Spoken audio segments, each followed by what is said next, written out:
What's up, CFO gang? It's your boy Jay Tuck. Cowboys up, and you're now tuned into the Cowboys Fans Only channel. So if you haven't already, go ahead and do your boy a huge favor. I need you to comment, like, subscribe, somewhere down there, right? And be sure to turn that notification bell so you can stay updated with all Dallas Cowboys and CFO content, man. And also be sure to follow me on Twitter and go to cowboysfansonly.com. But yo, CFO fam, the time has finally come amongst us. We are 2 days away from draft day. It's been a lot of work, and I'll say this, right? This is kind of my first year diving this deep into the draft. Because last year I was just starting the channel. I had like 2 videos right before the draft. Dropped the City Land video, and boom, we were here. But this year was the first year I really dove deep. I've scouted almost over 100. I think I've scouted way over 100 players at this point. We've had mock drafts at the mock drafts. We had conversations going to 4 a.m. in the morning. We've been kicking around so many different ideas when it comes to this Dallas Cowboys team and how can we get better in this draft. And the time is finally upon us, and we are here. So it's out of our hands now.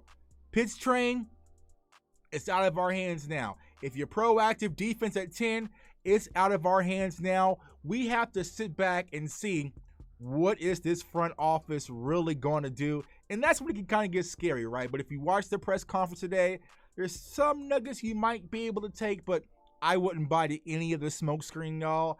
I'll kind of take everything with a grain of salt. But what I really wanted to do today, y'all, I kind of post this on Twitter and also in the Star Gang Facebook group. Shouts out to my Star Gang fam, Mary Ella, Spoonie, and BJ Nix. We're definitely going to be having a live live draft. No more mocks, a live draft party on Thursday. So you definitely want to tune in that. Prizes and giveaways, all sorts of chaos, man. It's definitely going to be a fun time. But I kind of posted some of my receipts, man, my historical receipts. And, you know, in 2016, I was talking to Good Morning Football, and they said, who was a guy that you were looking for to draft in today's draft? And I said, Dak Prescott, proven quarterback, proven leader. I would want him on my team. The receipts are there. Jalen Ramsey, the receipts are there. TJ Watt, the receipts are there. The list goes on and on and on. But what I wanted to do today, this gives everybody the opportunity to say, Tuck, you was wrong, right?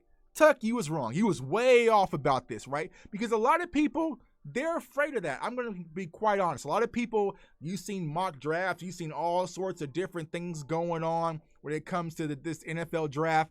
But they really want draw a line in the sand and say, this is where I'm at. Here it is. You guys can take it and leave it. So you guys can screenshot, recap this video, come back 3 years down the road and say, Tuck, bro, you was tripping big time back in for this 2021 draft. But I wanted to give you guys my top 50 board. Here it is. I'm laying it all on the line of my guys who I think is going to be impact based on my grades and as my ratings. Now, it was a lot harder because I just didn't think from a Dallas Cowboys perspective this time. So quarterbacks will be included. I'll tell you right now, straight up, Mac Jones ain't even in there, bro. I'll tell y'all right now, I'm out on this whole Mac Jones. I do not see with these NFL scouts. So if Mac Jones turns out to be the next Pat Mahomes, I'll wear that with a badge of honor, but I'll wear that L, but I just don't see it with Mac Jones. So he ain't even going to be on this list. I'm going to keep it a buck with y'all before we even start. But I want to give y'all my top 50 board. Comment down below. Let me know if I'm screwing up, if I'm crazy, if I'm insane in the membrane. But after all my work I've done, this is how I feel about these top 50 prospects. So let's go ahead and get into it. And we're going to start from the bottom, right? Started from the bottom down here and kind of work our way up. So here at number 50, right? Got to toss in my Knoll, right? Got to toss in my Knoll, man. Hamza Nazarel Dean, man, a safety out of the University of Florida State. Now, I'll say this when it comes to Nas, man. I think his real knock is he's going to be a tweener. Whether it's going to be a safety or a linebacker, I don't know. I think that he is going to be shifted into kind of this new hybrid will linebacker role for some NFL team. kind of like what you're seeing through Keanu Neal, kind of like what you're seeing people want to do with Isaiah Simmons and the Joker, like this new kind of mold of linebackers. I think that's where my guy Hamsah Nasruddin out of Florida State will be transitioned into. So I can definitely see him having impact there. So I had to get him in there at 50. I was on the cusp about a few other prospects. I was like, nah, I'm going with my no. I'm going with my no, man. 49. I had to go to, University of Miami, but I got Gregory Rousseau, edge rusher out of the University of Miami. 48, Levi O, defensive tackle out of Washington, big body. He can actually move, help with the run defense, specifically here in Dallas. So I know a lot of you been banging on the table for Levi O. And then also another defensive tackle who I have at 47 is Milton Williams. Milton Williams out of Louisiana Tech is a guy that I think is going to be impactful for whatever NFL defense he gets to. I think he's going to be more of a hybrid 1-tech / 3-tech, a little bit of both. He can play both, but be able to cause, havoc in the run game and also curate that pass rush as well a little bit. So he's looking to do a little of all. 46 this is my guy Spoonie. Shouts out to Spoonie's guy. And, I've been kind of getting higher on him as we've been doing some of these late night mock drafts is Andre Cisco. And if you listen to the press conference today, y'all, Mike McCarthy said he wants guys who can create turnovers. And if you want someone that can create turnovers, Andre Cisco, safety out of Syracuse, is actually that guy. And then 45, I had Randon's tackle out of North Dakota State. Solid guy. I think he's going to have a decent career. 44, Kelvin Joseph, cornerback out of Kentucky. Now, for some of you might be saying down in the chat, a little high. I think Kelvin Joseph, if he can stay out of trouble, can have a decent NFL career. So I'm pretty high on Kelvin Joseph out of Kentucky, even though he got flamed by Pitts. But that's another story. 43 is my guy, of course, out of Florida State. Marvin Wilson. Some people might say I have Marvin Wilson ranked too low. I think he's right where he needs to be because Marvin Wilson has had some fluctuations in his season coming from his junior year to his senior year. He's up and down. He hasn't really shown consistency, but when he shows what he's capable of, he could be top 10 easily. But Marvin Wilson struggles with consistency. He's also had some knee injuries or whatnot, but if you're able to get a healthy, motivated Marvin Wilson, he can definitely be, impact a leader on your defense. So Marvin Wilson at 43. 42 was a prospect that, when I started scouting for this draft, I was very high on, and his name is kind of faded. Now, he was an opt-out guy, but Javon Holland, and shouts out to my guy, Professor O, he's been banging the table for Javon Holland. I think where Holland's kind of sliding a little bit is they don't know his true position. Is he going to be a slot corner or a safety? I like him better at the safety position, specifically for the Dallas Cowboys, but he can come down and play a little nickel corner as well. So he can create turnovers. He can do it all. He's an opt-out guy, so that might be another knock. And also what Jerry Jones said today, he might not be too high on guys he hasn't seen play in this past season, so we shall see. But Javon Holland at 42. And then I have another interior defensive tackle, Alan McNeil, out of North Carolina State. So that's my bottom 50 list, guys. Like I said, Hamsah Nasruddin was one of the guys I had to sneak in. Marvin Wilson might be a little low for some people's taste. I know some of my guys around Cowboys Nation has him a lot higher, but I'm a no. I know what I see, when I'm watching the games on Saturday. So if anyone's going to know my guys, it's going to be me. So I have Marvin Wilson at 43. So let's get into the next tiers, shall we? And then at 40, I have linebacker Baron Browning out of Ohio State. Solid guy. I think he can play a little bit of dual, whether it's inside, middle linebacker, or also the strong side as well. So I predict that Baron Browning will be one of the top linebackers out of this year's class. And then for 39, it's Tyrone, edge rusher out of Washington. I kind of spelled that wrong. Happens, right? Edge out of Washington. Then I have 38. I have Jamar Johnson, right? So Jamar Johnson was kind of a guy that, as of late, kind of crept up and, kind of came out of nowhere out of Indiana. But once you started breaking down the film on him, I think that he's a solid safety. Now, I think that he's more of a free safety than a strong. I know it's kind of been the knock on him. Where does he actually come in? But I think Jamar Johnson out of Indiana would be a great free safety in the NFL. Well, not great. I'll say a decent free safety in the NFL. But he's one of the guys that I have my eye on personally for the Dallas Cowboys. The next one at 37, Elijah Molden out of Washington. And also there's been kind of reports that the Dallas Cowboys are kind of interested in Molden, which is rightfully so. And shouts out to my girl Camber. She's very high on Molden as well. Now, personally, when I look at Molden, I see safety, right? I see safety. I'm not really seeing a corner when it comes to Molden. But, like I said, he's another one of those hybrid guys that if you possibly need some more cornerback depth, which we do, he could possibly slide down. 36 is the guy that I've been very vocal about. You know, if you watch this channel, Ant-Man, my guy, Darius Washington, free safety out of TCU. I think he's going to be one of those players. A lot of teams are going to sit back and saying we screwed up because they wanted to knock him due to his measurables or whatnot. But I feel like once you turn on the games on Sunday, he's going to be out there making plays, man. So I'm very high on my guy, Darius Washington. 35, you have Basham, edge rusher out of Wake Forest, who's extremely solid. 34, late bloomer. But once you started watching him, is kind of cut from that new cloth, as I was mentioning, kind of that hybrid 3-down linebacker who can kind of be a little bit of he's a little lean, a little light, you know what I'm saying? But he can cover, he can come down and hit, he can do it all. So I know a lot of people are talking about JOK, like I think that's kind of the cream of the crop when it comes to these new hybrid linebackers. But, you know, Jamin Davis is another guy that I think is going to be second round latest. I think he's going to go fairly early in the draft on Thursday. But Jamin Davis is a guy that, especially with Sean Lee retiring, lack of linebacker depth, if he's there on day 2, I would not mind the Dallas Cowboys pulling the plug and taking Jamin Davis, linebacker out of Kentucky. 33, guy is kind of a specimen, right? Peyton Turner, defensive end out of Houston. He's a guy who has tremendous upside. Now, personally, from a Cowboys standpoint, I think we have more than enough when it comes to edge rushers, but you never know what Dan Quinn and the staff is thinking. I personally don't think he'll be a fit for us, but just any team around the NFL with that kind of reach, that length, and that his capability, I think that, you know, Peyton Turner, defensive end out of Houston, was going to have a decent career. Running back, and this is the only running back that I mentioned, Najee Harris, running back out of Alabama. I think he will be solid if he goes to the right team. I can see him being kind of one of those rookies that kind of explode, kind of like we saw with Clyde Edwards-Helaire this past season, you know, whatnot, you know, not fully take over the league on some Zeke type stuff or some, you know, Derrick Henry type stuff, but have a very decent start from a rookie season. The running backs, they tend to transition extremely easier than a lot of these positions, especially at the rookie position. 31, speed. My guy Eric Stokes, cornerback out of Georgia. I know he's been kind of pushed to the side. You can hear him in conversations about I won't even call it the big 3. I would say the big 2 kind of now when it comes to J.C. Horn and Patrick Surtain.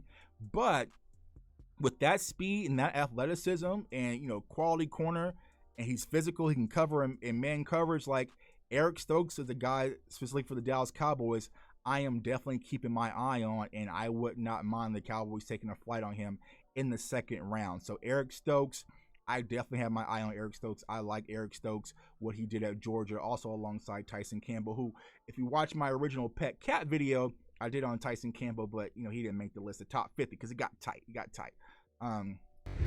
Next up, let's get into it. 30-21. So I got my guy, Barmore, you know, out of Alabama, defensive lineman. I know a lot of people's been talking about the Cowboys need to take an interior lineman. Defensively, I don't think we're going to take it at 10. If we trade back, I still probably wouldn't take Barmore, but I think that Barmore will be the first interior defensive tackle taken off the board. There's kind of been some rumors floating around about his work ethic. Did he get along with coaches or not? Free smoke. Not really buying into that. Barmore, I think he's going to have a decent career and give some team what they need in the interior. 29, the safety that everyone's been extremely high on. Shows Richie Grant, safety out of UCF. I think that he is going to be a high caliber player in the NFL. Will he be a Dallas Cowboy? I don't know. I think he might go a little earlier than 44. So if Trayvon Moore, who we'll discuss here in a second, if he goes first round, I think Richie Grant will spiral off quickly. So if Richie Grant is going to be a play for the Dallas Cowboys, we would have to trade up. And according to Jerry, You never know what we're going to do on Thursday. 28, Zaven Collins, linebacker out of Tulsa. Now, he's always been an interesting prospect to me. We kind of see what happened with the release the other day of him being 270, 275.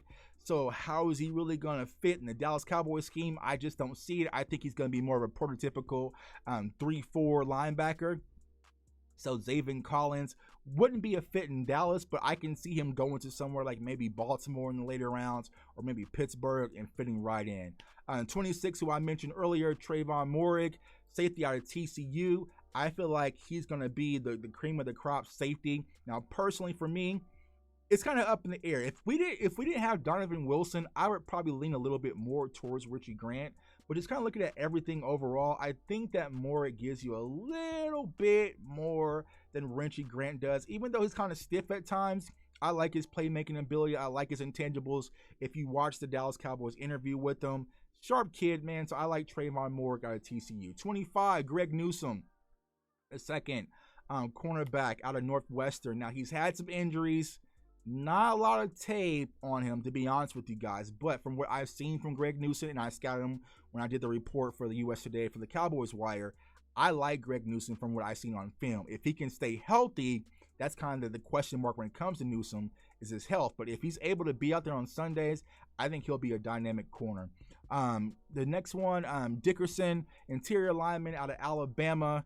It's really kind of hard to grade, guards and, also tackles, because most of those guys, they can be plug and play if they have the proper strength and intangibles, which I believe Dickerson does. Another one, Liam Eichenberg, tackle out of Notre Dame. Great kid, great intangibles, quick feet, strong hands. I like Eichenberg out of Notre Dame. I'm trying not to make this video too damn long. 22, Caleb Farley. Now, Caleb Farley, he was always in the mix when it came down to between him and Surtain. Had the back injuries. We had some more news kind of drop today about his injury. It might be a little bit serious than what people's been leading on. Shout out to my guy Spoon. He's been talking about how the Dallas Cowboys surgeon is the one who's been working with Caleb Farley on this back situation. So maybe they have more insight of his health than most teams around the league really do have. So maybe he could be a trade up play in the late first round or maybe in the second round. I can see Caleb Farley sliding, but not fully out the first round. I think he's still going to be a first round talent because he just has that upside there, and I think a team would want to take a flight on Caleb Farley.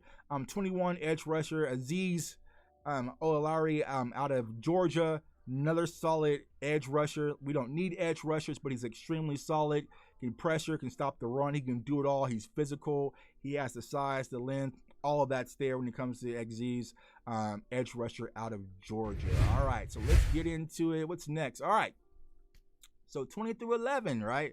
My guy, his partner in crime, we talk about Kyle Pitts on the show, but Kadarius Toney, wide receiver out of Florida, dynamic wide receiver. I think he's going to have some tremendous upside at the NFL level. He can pretty much do it all.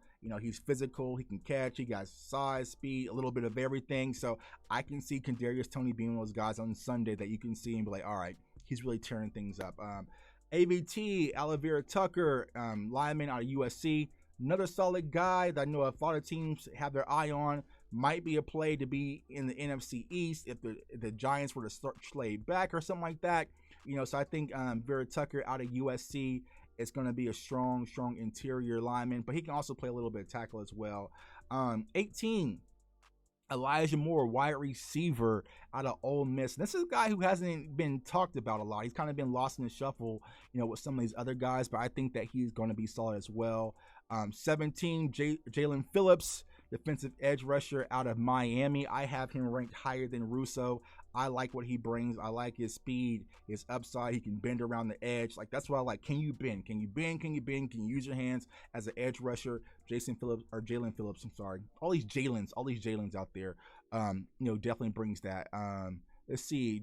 And the Joker, right? 16, the Joker linebacker. So we kind of spoke about him earlier. Hybrid, can kind of safety-ish, kind of a linebacker, can cover, he can come down and hit. He can pretty much do it all. Like I said, he's going to be pretty much the new mold in the NFL to get you these new 3-down linebackers who can also cover not only tight ends, but also some wide receivers depending on who they are. So, you really don't have to take them off the field. And I feel like the Joker is going to be the prime candidate of that. 15, quarterback Trey Lance out of North Dakota State. You know, he has tremendous upside. I think there's still some unproven when it comes to Trey Lance, what he's really going to be. But I think Trey Lance, if he gets to the right team, you know, maybe if it's the Panthers, you know, maybe, you know, it's Washington, hopefully not, then there could be a lot of upside there when it comes to Trey Lance. Darrishaw, tackle at Virginia Tech, solid guy. You know, I know he's been kind of mocked recently to the Giants, possibly, or kind of being within that 15 range. So obviously, Christian Darrishaw, tackle out of Virginia Tech. And then 13, dun dun dun, I have Patrick Surtain the second, junior, cornerback out of Alabama. And they'll say, all right, here Tux goes with the BS. Here Tux goes with the BS. But it is what it is. I said that I mentioned. I said I think Patrick Surtain will be a decent corner at the NFL level. I'm not trying to knock this kid. I know someone today on Twitter conversation kind of compared him to Marlon Humphreys, like as that's going to be, you know, some kind of slight to him. And I was like, if he turns out to be Marlon Humphreys, I'll take that. Especially if he comes to Dallas, I'll take a Marlon Humphreys, or I would even take a Byron Jones. But just when I look at that guy, who I said this is a lockdown corner, and this is where I want to really disrupt things and push this defense to elite status, he's just not that guy for me personally. But it really comes down to preference for a lot of people. Very technically sound. It just really comes to what do you think that he's going to bring to the next level. I think he's going to have a decent career, but I'm looking for a little bit more. 12, another guy who's kind of forbidden to speak about, you know, but I said on this channel, Micah Parsons, linebacker out of Penn State. I know he's had some off the field issues, if that's what you even want to call it, but a lot of people are just with Micah Parsons. But I think Micah Parsons is going to be disruptive if he goes into the right system. I think he might go into a 3-4 system. He can rush off the edge. He can play a little Sam linebacker, maybe middle linebacker as he grows. But I think Micah Parsons could be one of those prospects who start causing havoc on Sunday. Like I said, if he turns out to be the next Von Miller-ish, we're gonna have to fight, y'all. 11. Guy who's been mocked heavily to the Dallas Cowboys is J.C. Horn. I got J.C. Horn ranked as 11. We saw what Mike McCarthy says. He likes aggressive guys. We're going to be playing a little bit more man. You know, he coached his dad for 10 years. There's a relationship with Dan Quinn and his coach at South Carolina. So a lot of connections when it comes to J.C. Horn. But will the Cowboys really have the courage to pull the trigger? We shall see. We shall see on Thursday. But I have to give J.C. Horn the slight over Patrick Surtain Jr. So yeah, we're getting to the deeper things. So let's get into 6 to 10, 10 to 6, right? All right, let's get into it. All right, so Tuck, you didn't do it. You damn right I did it. If I said it, then I meant it. And what? This is where y'all can screenshot. This is where I can screenshot. I want you guys to hold me accountable. Go ahead, screenshot. I'll give you a second. But I have been saying that my guy, Asante Samuel Jr., will be the best cornerback in this year's class. And damn it, I'm not backing down now. I'm not. You can say he's short. That's it. If he was 6'2", we wouldn't be talking about any of these other corners, period. If you want a man cover corner, Asante can do that. You want zone, he can do that. You want free safety, he can do that. He can travel, he can turn, he can do it all, right? The only knock on my guy Asante Samuel Jr. is he's short. He's 5'10", 5'11". He's small. But you don't say that about Jair Alexander. You don't say that about Denzel Ward. You didn't say that about Antoine Winfield when he was doing this in the Super Bowl. So miss me with that. So go ahead, hold me accountable. I have Asante Samuel Jr. as my CB1. Yeah. 9. You have Fields, Justin Fields, quarterback out of Ohio State. A lot of people has been knocking this kid down off a pedestal. I do not understand the reason why. He's proven. He's been there since the high school level. He did at Ohio State. He has everything that you can kind of want. For some reason, they're knocking him down. So if he does not come to the NFC East, I really hope that Justin Fields is the number 1 quarterback at this class and it really blows up in everyone's face because I don't know why everyone's been knocking this kid so bad. Number 8, Devontae Smith, wide receiver out of Alabama. Technically sound, little small, little thin in the hips, but that's not a concern to me because you can't hit what you can't catch and what you can't touch at the NFL level. I feel like whoever D. Smith goes to, they're going to put some weight on him. They're going to get him right, and he's technically sound. Everything is there. You see the stats, you see the Heisman, you see everything. He's played with a tremendous wide receiver core at Alabama, and it still hasn't stopped him, man. So I'm going with D. Smith at number 8. His teammate, I'm giving him a slight notch for him. I feel like Jalen Waddle and his explosiveness at the next level is going to be chaotic. He's going to be one of those guys we're sitting back for all you fantasy football lovers out there and saying, oh, there he goes again. There he goes again. I don't want to compare him to Sean Jackson. I don't want to put that evil on him, Ricky Bobby. But he kind of has the explosiveness where in a blink of an eye, he can just make things happen. Just get him the ball, give him space, and let him work. And that's why I give him the nod over D. Smith. Number 6, Trevor Lawrence. Yeah, I said it. Trevor Lawrence, right? I got Trevor Lawrence as number 6. I've been saying this all along. I do not feel like Trevor Lawrence will be the number 1 quarterback in this year's class. I'm an ACC guy. I'm a no. Trust me on this, y'all. I just don't feel it. Plus, if he's going to Jacksonville as well, there's going to be some struggles, and I just don't see that that factor when it comes to Trevor Lawrence. I got Trevor Lawrence at number 6. So let's get into the top 5, the top fizzy, as they would say. All right, so top 5. Number 5, I got Zach Wilson. Yep, I got Zach Wilson rated as my QB1 over Trevor Lawrence. And I feel like he's going to be one of those guys, kind of like what we saw with Justin Herbert and the Chargers. It's kind of that strong arm, can take risks. Now, it could blow up, though. The Zach Wilson thing could blow up because he takes a lot of risks. And I know the comp on him was Tony Romo. But, sometimes it's high risk, high reward. So I feel like there's going to be some elements of excitement and big plays when it comes to Zach Wilson. But a lot of what you thinking plays when it comes to Zach Wilson. So I got Zach Wilson, though, as my QB1. Number 4, a guy that's been highly talked about, especially at the offensive tackle position, is Penei Sewell. I think Penei Sewell is going to be an incredible tackle. I think he's going to be one of those all-pro, Pro Bowl people. We'll be sitting here 10 years still talking about Penei Sewell. I got Penei Sewell at my number 4, offensive tackle out of the University of Oregon. And then 3, right? Rashawn Slater, right? So I gave Rashawn Slater a slight edge. And I know a lot of people's been going back and forth with that, whole conversation, Sewell or Slater, Sewell or Slater. I just feel like Rashawn Slater can do a little bit more than what Penei Sewell can bring. I feel like Penei Sewell is just going to be a great left tackle. I feel like Rashawn Slater could be a great left tackle. He could be a great left guard. He could be a great right guard. He can also be a great right tackle as well because he's played multiple positions, very intangible. He's more sleek than what Penei Sewell is, but he's very smart, very wise, great feet, great athleticism. He can move. So I'm getting Rashawn Slater the slight edge over Penei Sewell. Number 2, of course, Jamar Chase. And I know it's kind of been out of sight, out of mind for a lot of people because he opted out. But don't get it twisted, y'all. Jamar Chase is the number 1 wide receiver. Facts. I'm putting him over any wide receiver in the class. And I almost put him over my number 1. And it was that close, man. But I feel like Jamar Chase is going to be a dynamic wide receiver. If I was a Cincinnati Bengal fan, they would be mad at me, bro, because I'm not trying to hear nothing about no offensive tackle. I'm going Jamar Chase with Joe Burrow, and we're just going to fix everything else as we go. But Jamar Chase will be a dynamic wide receiver, I feel like, out the gate. And I cannot wait to watch this kid play, man, because I feel like he's going to be one of the most exciting players, not only in this year's draft, but also in the NFL. And number 1, all aboard, all aboard Pitts Train.